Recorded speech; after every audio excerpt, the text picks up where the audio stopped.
Hello and welcome to another episode of Connecting with Kinetic. I'm your host, Jake, and today I'm joined by longtime Flare Network community members, Señor, Whale, and Stephen. They're also behind the project Flare Forward, which seeks to educate other members of the Flare community about DeFi, blockchain, and, well, how to use the various protocols on the Flare network. How are you guys doing today? I'm doing well, man. How about yourself? I'm doing okay. Maybe like a 7. Seems like an hour ago you were like at the 4. Yeah, you know, every time before I do recording of these, I have a mini crisis. It's Are you nervous I don't to know. see us? It could be a higher power trying to punish me. That's the leading theory, but it also could just be that I'm an unbalanced person. Now, this is a question for both of you, but I'll go ahead and start with Mr. Whale here. When did you first get involved with the Flare ecosystem, and what led you here to this beautiful, bright, shining sun of an ecosystem? So it was an interesting. I didn't have my phone or wallet when they announced the airdrop. And then I managed to get back to my wallet like a week before the snapshot was closed. And I set it up and everything. And then, yeah, so I'm here from day one, Songbird, like literally day one. Yeah. I've been here and learning and just growing my crypto. Because at the beginning, I was only holding XRP. And, like a lot of other people, there was like, okay, you buy, you hold in a cold storage, and that's it. And since I got in Songbird, I got burned pretty bad by different reasons, but it ultimately led to learning. And then I've more than made up for that with Flare. And I think that that's the mission statement of Songbird: to test, to learn, to grow, and then be ready for mainnet. So that's kind of where I am. So for me, I got into it a little after the airdrop. So I watched as Songbird launched. I did buy some Songbird tokens like around that 50-cent mark. Oh, that was brutal to watch. I didn't buy a whole bunch, but then I waited for it.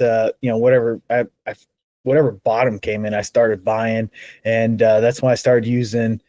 I think it was like Finance or something like that. The original Gnosis system was called Finance something. Flare Finance, yeah. Flare Finance. It was their UI was this red, black. I mean, it was pretty rough to work around with, but that's where I started playing around with it, starting to look at the LP pools and learning a little bit about it. So I've been around since not exactly day one, but very close. Very close. Sure. Yeah, I put some money in Songbird at 40 cents. So it go back to like 60. And then I had my button on sell. And then I was like, no, I'm not going to be part of those leeches that are just extracting value from networks. And I wrote it all the way down. Yeah, it's a story not Uncommon. unique, I'll say. Yeah. Uncommon. Not uncommon. Well, here's the thing. Very soon it will be considered a unique story because there's not that many who were around at like that level and then stayed in part of that. I mean, most of us are there, but it's the ecosystem's growing now. There's plenty who won't even have a clue that actually happened. Won't even know that was part of the life cycle. Thank goodness. I guess applause for what happened is that, I feel like when you sell, you stop paying attention. Like there have been so many assets that for whatever reason I sell and then I stop paying attention. And by the fact that I had a big bag that I was like hoping for the price to go back up made me stick around and like really pay attention to every single announcement and step of the way.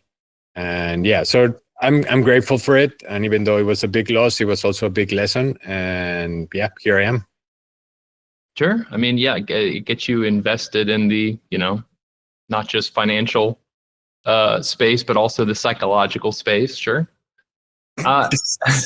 Even like if we go on a bull run soon or whatever, like the idea of selling all of my assets, I'm like, well, if I sell, I'm not going to be paying attention as close. So I feel like I need to at least leave some assets. But it's very interesting because now that we have like DeFi on Flare and then on XRP very soon, the fact that you have yield-bearing assets makes it different than just holding in your cold storage. So I wonder how those dynamics are going to change the market dynamics over the next few years, because now, yeah, holding an asset has value. And yeah, sure, if you have a massive pump, sure, you take some profits, but in general, like, you don't want to get rid of something that is yielding you. Like, you don't want to sell your assets as difference of when they're just liabilities in a cold storage.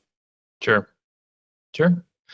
So let's talk a bit about Flare Forward. How did it come to be, and what are you hoping to achieve with it? Man, that's a wild history. So I connected with Whale. I'm an eager learner. I knew there was a lot I need to learn, but I wanted to find people who were kind of like me. And so Whale was on an X space where he kind of talked. It was like him, Dan Rocky, and I think somebody else. And I kind of reached out to all of them. Whoever connected with me, I was chatting with. Whoever didn't care. And we just kind of started exchanging information, feedback, talking about what we knew or what we learned. I was asking them questions, and the one thing we always put on the back was that what we're doing, it has to be for fun. We have to enjoy what we're doing, and if we're not, we don't want to do it. So it's really been this weird evolution of where we got, where we felt like there wasn't enough information about the community out there, so we were doing interviews. And then the interviews kind of got some good traction, but people also wanted to learn about DeFi. So then we started going, well, how do we help people get a better understanding of DeFi? So that led to, well, maybe we create a DeFi platform. And there was a whole, DeFi bull world and different things that we were more than welcome to be a part of, but we wanted to see if they crossed some thresholds that didn't meet for us on our expectations. And so from there, we kind of said, all right, well, we'll just create our own in Web 2, no big deal. And it's just been this really evolving thing where we don't have any guardrails like this is what we want to create, because the thing is we want to add value and have a good time. If we're not doing both of those, then it's a hell no. If it's not hell yes, it's hell no. So yeah, I started my go ahead. Sorry, Steve. Wait, I was asking if I missed anything. No, it was good. Yeah, that's pretty accurate. I think when you guys launch, when is your birthday? Kinetic birthday. Yeah, and when's your social security? Oh, me. Oh, I always get confused because the Jewel token launched first, and then the protocol came online. But if we're looking at the Jewel token, I think it's late July, and then the protocol's August, so it's coming up. Oh, wow. So yeah, it's been almost a year. So when you guys launched and then Scepter, when you guys launched in Scepter and Spartex, then I was like, okay, I'm ready to step up my game. I've been like watching, I don't know, Mickey Be Fresh and like understanding not so much how DeFi works, but what's the purpose of DeFi. So when you guys launched, I was like, okay, this is my time to like explore and learn. And then I started making videos, which you guys were very helpful in like pointing out, like just make it short and sweet and to the point. And then I started making my YouTube videos, and there's a saying, if you want to master something, teach it. So I was like learning and experimenting and just sharing that. And then Steven, we connected, and then he was like always asking questions, and then now we're besties. No, asking questions is very important. Never assume you know everything. For sure. And I mean, for me, it's always interesting when people are curious, even if the question seems very simple or whatever. Like, as long as people are curious, I'm happy to participate. My teaching background, I started teaching, when I was in college. I'm a lawyer, by the way. Like, I do not do any law right now, but I'm a lawyer. And I started teaching, I was in like a blind school, like for kids. Kids, how you say it? Blind school for kids. No. I did my social service in a blind kid school. I think that's the right way to do it. And then after finished college, I started teaching paragliding. So I was teaching people how to fly. And then I did free diving and then art. And now I'm doing DeFi. So I've been all over the place. So you've got the experience. I'm not sure DeFi is as difficult to teach as those other things, but possible. It's interesting, the risk management, I guess that's the common. Sure. Sure. Yeah. Like understanding risk and reward. And telling people things that you can do, but never telling them what to do. That's For you sure. know, It's a sketchy line. it's a tough line. It's a line I often have trouble with as well. When people are like, just tell me what to do. I won't get mad at you. It's like, hey, I know you're gonna get mad at me if something bad happens. So what is something that either of you are really excited about concerning the future of Flare? Let me think. XRP? Sure, I'll sing a song while you guys think. Ooh, I love Hugo's glasses. He really knows how to put butts in those seats. Are you? Can I stop, please? Yes, please. Okay. Thank you. I'm gonna text Christine and tell her to send a message. Reel him in, Christine. Reel me in. Okay, I'll tell you what I'm not excited at all about Flare. Okay, good. FXRP. You're not excited about it. Not at all. Like, it sucks. Okay. It's the worst thing that ever happened. Okay, tell me more. Tell me more. Yeah. Like, I want to keep my XRP in my cold storage. I don't want to make yield on it. Yeah, I just want to keep it there and not do anything with it. I don't have to worry about that. So interesting.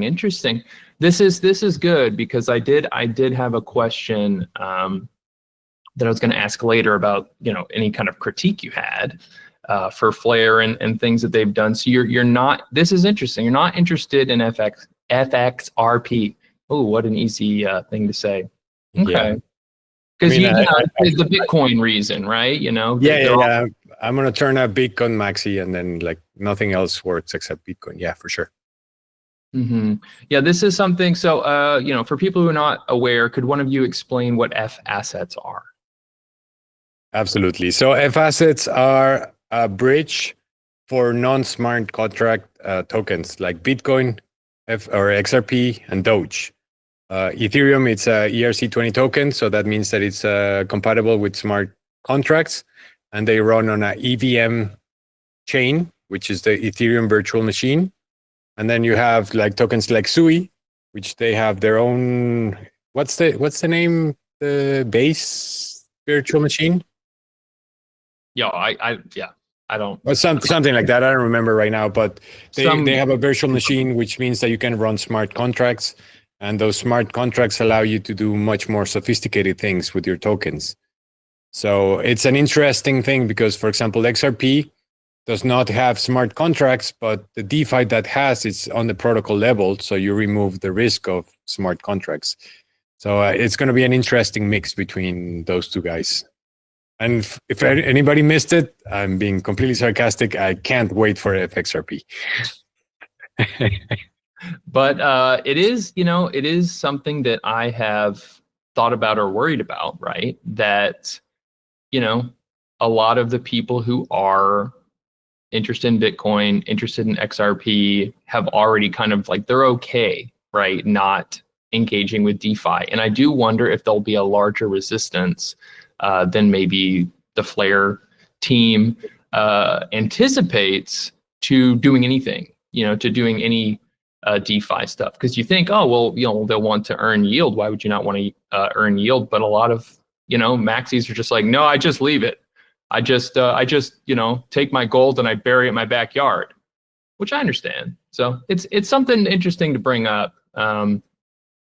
So, I mean, coming back to that, it is an interesting thing because we also know that things go wrong in crypto, like barely ever, but they do go wrong. So right now I'm like, okay, do I bring all my XRP at once, or how much XRP do I want to bring day one? I've been using Kinetic actually to leverage my Flare to buy more XRP. That XRP I'm happy to bring to Flare day one. But like my whole bags, I don't know. I've been trying to figure out what's my threshold of like increasing my risk, because ultimately, like right now, getting a few thousand XRP, it's not an easy thing. Maybe a few years back, it wasn't so big, but right now, like if they're lost, it would take me a long time to be able to recover them. So I do understand that part. I just also think that things evolve and people got burned with Luna and all these other guys 4 years ago. But like also DeFi, it's today is the worst that it will ever be. Like it's only going to get better.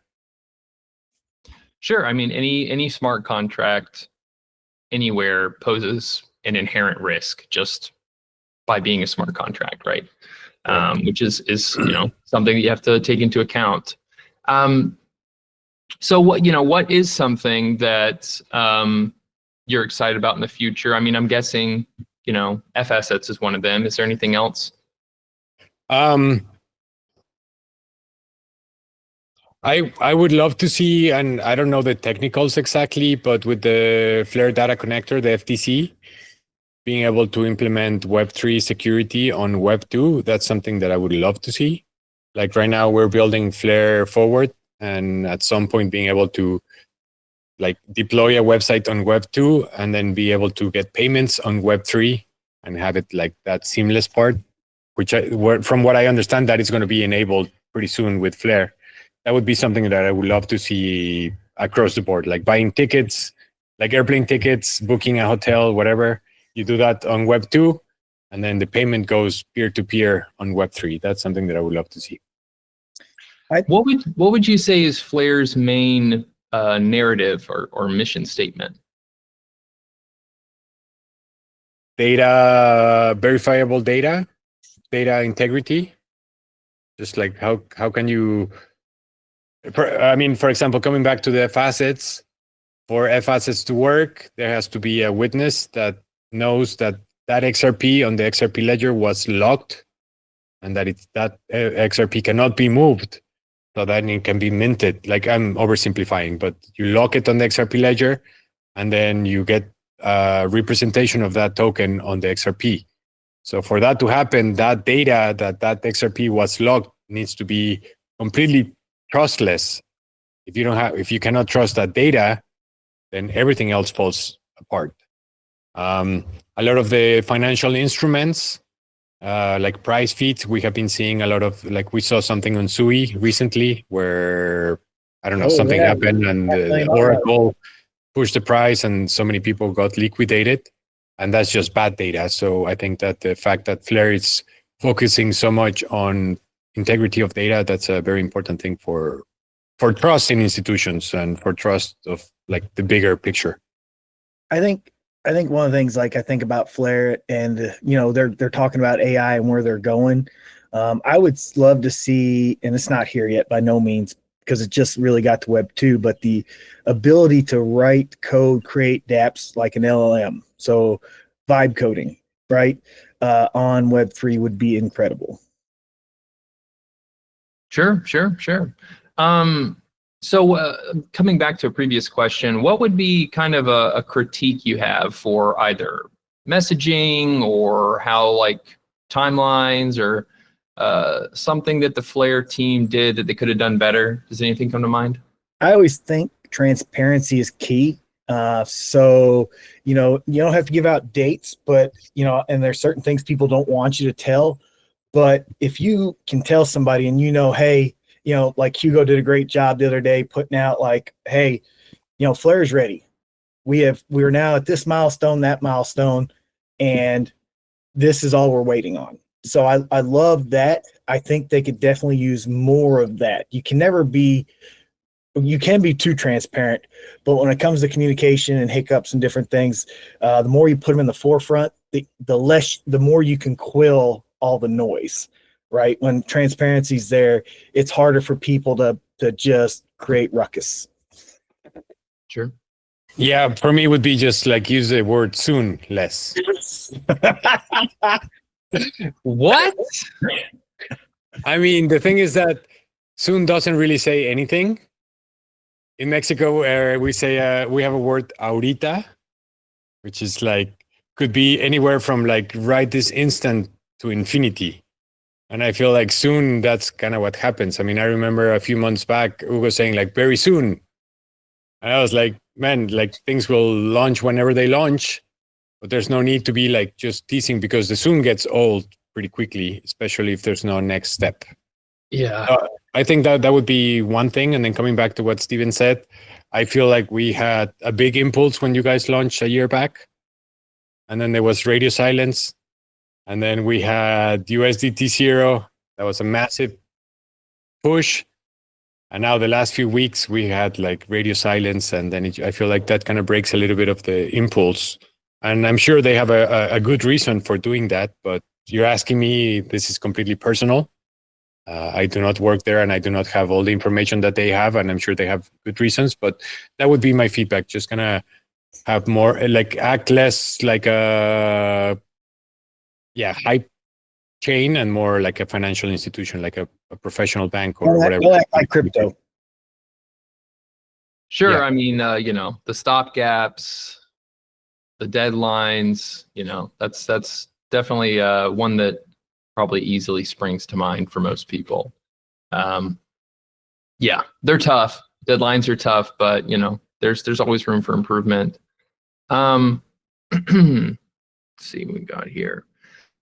So if anyone wanted to reach out to you guys personally, is interested in checking out your content, where would they go? So we actually just got our X account back yesterday. Oh, my goodness. Somebody reported it as that we were impersonating someone. And I texted them back then. I was like, yo, I have my YouTube, I have my webpage, like all the content, it's original, like we're not impersonating anyone. And they fully ignored us. And then yesterday I just tried again, and then we got it today. So at Flare Forward on X. On YouTube, I'm also at Flare Forward, and then we have flareforward.com. That's our website that then leads into our DeFi University. Awesome. Well, thank you guys so much for joining me. And do you have any closing thoughts before we close this show? Absolutely. So we're launching a DeFi portfolio asset tracker. So I don't know if you've been watching along with that, but what we're building is the ability for people who have multiple wallets. Let's say you got 10 wallets. It's hard to understand, like, what's the profit and loss on each of those wallets? How much revenue are they making? What values in what wallet? So what we have created is the ability to take screenshots, quickly upload, and get the data into one spot to be able to see, like, okay, here's how much money I've got lent and borrowed. Here's how much I have over here in the liquidity pools. Oh, if I go to rebalance my liquidity pool, here's the negative impact on my financials if I do that. Here's how much yield I made this month. Here's the projections, the APR. So having, like, data, all your financial data of what your DeFi system is doing. We're going to have that out very soon. Our DeFi Den community has early access to the beta, so they're testing it, helping us find the bugs. And then anybody who's in our DeFi Den community will always get it for free because, again, we're trying to add value to people. Obviously, we're going to offer it outside of that, but it definitely won't be free because there's a cost to operate it, cost to create all that stuff. So there'll be some cost tied to it for sure. But that's what we're super excited about, is giving more control to people to make better decisions. I mean, that's the goal, helping people make better decisions. That's the school, that's the tools that we're focused on. Yeah, I would say don't sleep on DeFi. I feel like a lot of people, coming back to what we were saying before, they're like not going to believe it, and then they're going to rush in and potentially make a lot of bad decisions. And what I say is that right now, it's a good time to experiment. One thing that I love about Flare is the ease of access. Like, literally, you can deposit $10 in Flare, and you can do 10 things with that. You could enter a few liquidity pools. You could borrow and lend. Like, you can do futures. You can do perpetuals. You can do Cyclo. You can do Raindex. Like, there's so many things that you can learn, and you don't have to, like, break the bank to have that access. And I think it's important for you, or for people, to learn how this works now, because otherwise, like, you're going to make mistakes. In DeFi, there's no way to skip the mistakes. And the more capital that you have, the bigger the mistakes are going to be. So right now, it's a good time to take the time to learn, to understand the dynamics, test how the platforms work. And then when you're ready, you can do the next step. But start slow, and then increase the risk and the amount of capital that you have little by little. Because otherwise, before you know it, you're like, oh, what just happened? And it can be years. Like, you can erase years of work and progress in one bad decision. Yeah, and the funny thing is, Whale just hit on something. Like, one of the hardest things we ever had. You guys are lending and borrow, like, explaining Kinetic, super simple. Explaining Raindex to somebody, that's complicated. So that was one thing I loved about the tool was it allowed people, like, let's say you looped it, we put the ability to understand like, oh, your ETH went up this %, so you gain this much money. Oh, your payback rate went down this much, so you actually gain this much money on that position if you've looped it or if you've held it or whatever, to understand, like, to be able to at a glance understand your whole portfolio. If you're like a looper and you have a whole bunch of something looped, like, what's your profit on that? Or if you're just holding it there, what's the profit, what's the payback difference, that kind of stuff. So I love that. All right. Well, thank you guys so much for joining me. This has been another episode of Connecting with Kinetic.